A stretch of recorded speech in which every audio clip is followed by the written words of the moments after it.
back to the 99 Honda Foreman 450. What we're going to do now is we're going to take this here paint pen and we're going to mark on our pipes where we are going to glue them so that way we can put them back exactly how they are now. Let's go ahead and get into it. So we'll just take a little bit of paint on each side of the fitting here, let her dry. Then once we take it apart, it'll be right where we want it to be.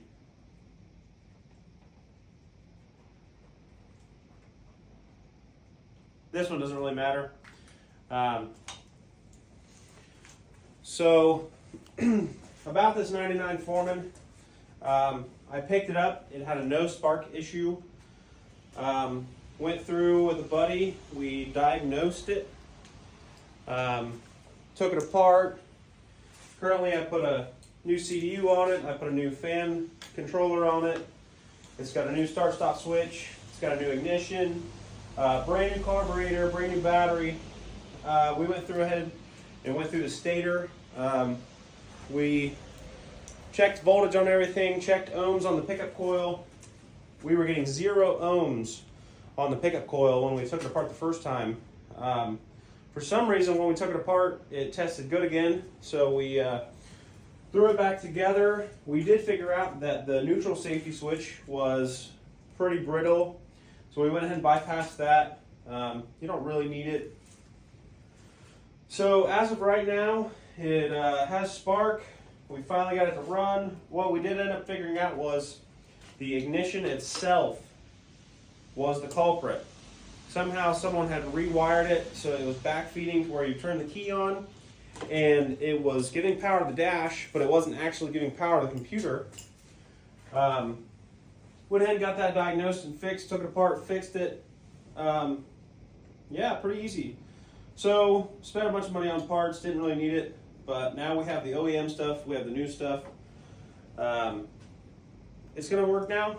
It runs, it rides. Now just the process of putting the snorkel together and getting it cleaned up, and we should be ready to ride it. We're gonna let this paint dry a little bit. Then the next episode we are going to get vent lines hooked up. I ordered some vent tubing. We have the front diff to do. We have the carburetor vents.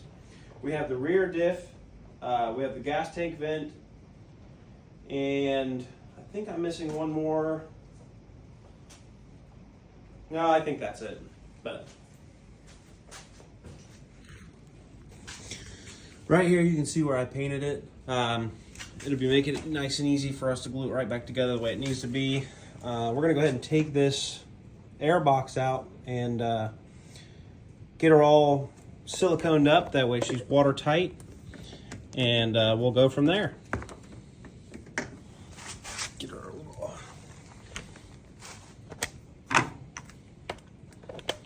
Only 2 things holding this in right now. We got a clamp on our stock intake and then a clamp on the carburetor itself.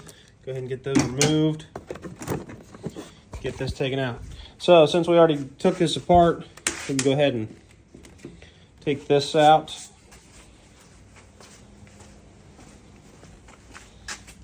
Get her laid down here.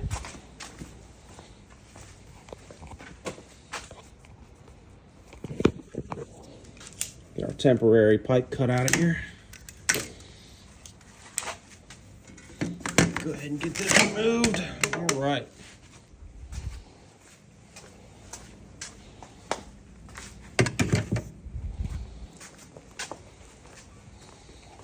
All right, we're going to take this air box out and we'll take it over to the bench and get her all glued up. So now that we got it all taken apart, we got our air box on the table. We got our pipes on the table. We're going to go ahead and use ABS, strictly ABS glue, because PVC glue will not stick to this. We got 100% silicone. We got our air box here. We're going to go ahead and take the stock intake. We're going to glue all this up. We're going to glue the carburetor boot up. And we will take the crankcase breather hose and get it all sealed up.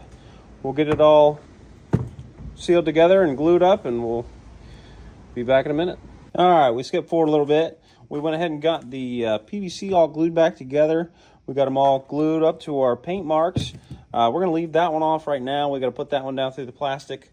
We went ahead and got our air box all sealed up. We got silicone on both sides. We're going to have to let that dry for a little bit. When we go back to putting it back together, we will be throwing the air box back in here. We got to shorten this fuel line down a little bit, and then we will start to reassemble the quad back to where we can get it out and test ride it.